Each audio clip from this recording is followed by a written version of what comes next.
What's up, mighty boys and girls, it's Ranger Boy here, and welcome to, in my opinion, just a fun video. Even though I really enjoy the Sun and Moon anime right now, I just can't help but to think of what kind of potential the next Gen 8 anime could bring to the table. So I decided that I wanted to have a little fun discussion about that with you guys. So let me ask you, what are your hopes for the Gen 8 anime? Disclaimer, everything I will say in this video are just my hopes for the Gen 8 anime, so there's really no need to take this video serious at all. And if none of my wishes come true, then, well, at least it was fun thinking about it. Anyway, grab some popcorn, grab some cookies, and let's do this. Before I will talk about the obvious points, let's talk about a little pet peeve of mine, the animation and art style. Don't get me wrong, Sun and Moon's animation is great, sometimes even amazing, but the art style combined with the sometimes atrocious comedy faces is also a big reason why a lot of people have stopped watching the anime. And that situation is very similar to Black and White, where a lot of people in the past also left the anime because they didn't like the appeal of it. So what did they do? They polished both animation and art style, and the result was XY, aka one of the most popular and beloved seasons in the community. So long, any ideas of how they should change that? Well, they basically already did that with movie 21, The Power of Us. Amazing animation while also combining the best of both worlds in one. The 3D camera aspect of XY with the smooth art style very similar to Sun and Moon. In my opinion, it would be great if they would do that. And yes, you can keep the funny faces, just don't go overboard with it like you did in Sun and Moon. Also, I would really like to return to traditional Pokemon, and I'm not talking about obvious things like gym battle, but I'm more talking about having a classic 3 to 4 person group while also going from place to place without returning back to old places over and over again. I really miss those aspects, even though the traveling issue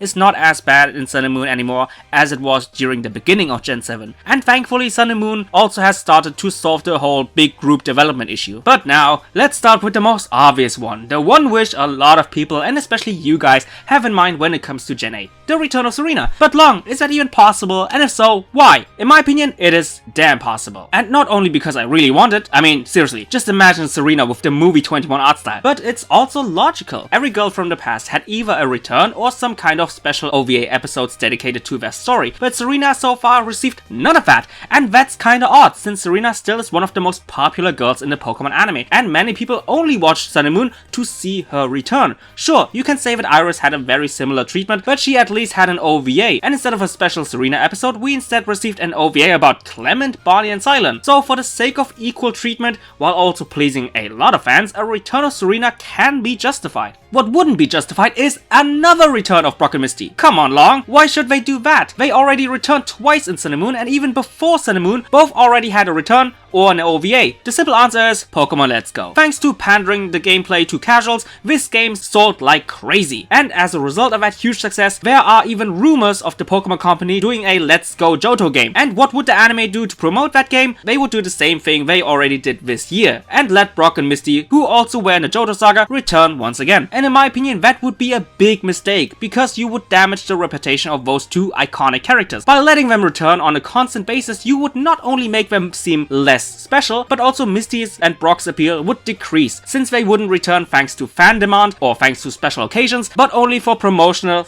/ money reasons. And honestly, I wouldn't want them to be treated like corporate objects you can make money off. And my last wish for Gen 8 for now is, if you can't let Serena return, then at least let some of the Sun and Moon guys have a return. Not all of them, because covering 5 people in about 2 episodes is very difficult. I guess the most obvious choice would be Lily, because she's the most popular, but I would really love to see, for example, Lana outside of Alola with the movie 21 art style and maybe even a new outfit. And the reason I would really like a return of the Alolan companions is because, believe it or not, I actually grew to like them. Yes, even Sophocles. I really like these characters. I just don't like how they have been treated in the anime. Anyway guys, these are my wishes for the upcoming Gen 8 anime. What are your wishes? Please tell me. And just like always, I see my boys and girls in the comments down below.